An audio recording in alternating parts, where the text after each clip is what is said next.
तर आज मी टिफिनवाल्यांसाठी बनवल्या होत्या मस्त अशा चपात्या, गवारीची भाजी, शेंगदाण्याचं कूट घालून आणि वांग्याचं आणि पावट्याचं कालवण बनवलं होतं. मस्त त्याच्यातही शेंगदाण्याचं कूट घातलं होतं. टिफिनलासुद्धा मी तेच दिलं आणि मग आम्ही घेतले मेथीचे लाडू बनवायला. मेथीच्या लाडूसाठी लागणारं सगळं सामान छान भाजून मिक्स करून घेतलं गूळ घालून. नंतर त्याच्यामध्ये मेथी आणि तूप गरम करून घातलं आणि ते बारीक करून त्याचे लाडू वळून घेतले.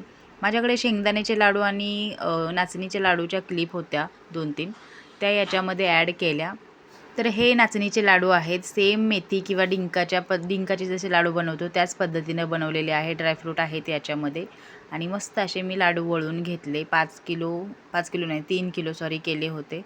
आणि हे बघा एकदम लहान मुलांपासून म्हाताऱ्या माणसांपर्यंत सगळे खाऊ शकतात. एकदम हेल्दी लाडू. तर सगळे लाडू बनवून झाल्यानंतर असे मी खुर्चीवरती मांडून ठेवले होते आणि कारभाऱ्यांनी ते अर्धा किलो असे करून पॅकेट म्हणजे बॉक्स भरून ठेवले. म्हणजे ते पॅकिंगला सोपं पडतं. नंतर माझ्यावरतीच लोड येतो म्हणून मग त्यांची ही जबाबदारी घेतलेली आहे. लाडू झाले की पहिले ते पॅक करून ठेवतात अर्धा किलो या प्रमाणामध्ये. मग मी सगळ्या ऑर्डर ज्या कुरिअर करायच्या होत्या त्या छान पॅक करून घेतल्या आणि ज्या ऑर्डर म्हणजे ऑनलाईन डिलिव्हरी ॲप किंवा कस्टमर स्वतः घ्यायला येणार होते त्या मागे ठेवल्या आणि मग त्या त्यांच्या हवाली केल्या किंवा डिलिव्हरी ॲपनी पाठवल्या.